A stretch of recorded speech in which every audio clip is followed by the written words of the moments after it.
Argumentaatio. Mitä argumentaatio tarkoittaa ja mitä se siis oikein on? Muuta kuin vähän pitkä ja vaikea sana.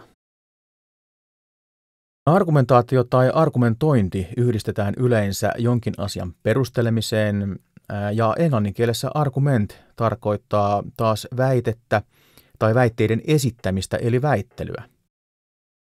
Juuri väitteet ja niiden perusteleminen ovatkin olennaisessa roolissa argumentaatiossa. No miksi hyvät argumentaatiotaidot ovat tärkeitä opiskelussa tai ylipäätään elämässä? Ja miksi niitä esimerkiksi opetussuunnitelmissakin painotetaan? Lyhyesti tähän voisin vastata, että hyvät argumentaatiotaidot ovat tärkeä osa kriittistä ajattelua, joka on puolestaan hyvin tärkeää vaikeiden ja monimutkaisten ilmiöiden käsittelemisessä. Etenkin laajat koko yhteiskunnan toimintaa koskettavat ympäristökysymykset ovat usein juuri tällaisia hyvin vaikeita ja monimutkaisia asioita. Näihin ei myöskään useinkaan ole yhtä oikeaa ratkaisua, vaan kokonaisymmärrys muodostuu useista erilaisista toisiinsa liittyvistä näkökulmista, jotka ovat myös jatkuvassa kehityksessä, sitä mukaan kun uutta tietoa on saatavilla. Tässä yhteydessä puhutaan usein myös kriittisen ajattelun lisäksi systeemisestä ajattelusta.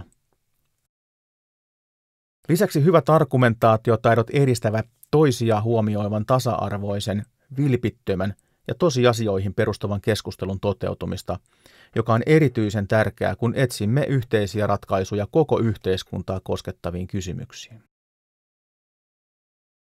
Eli kiteytettynä hyvät argumentaatiotaidot ja kriittinen ajattelu edistävät ymmärrystä yhteisestä maailmastamme ja auttaa yhteistyössä kehittämään tätä paremmaksi.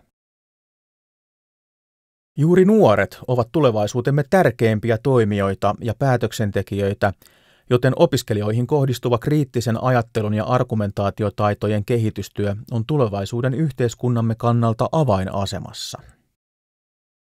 Olemme siis tärkeän asian äärellä.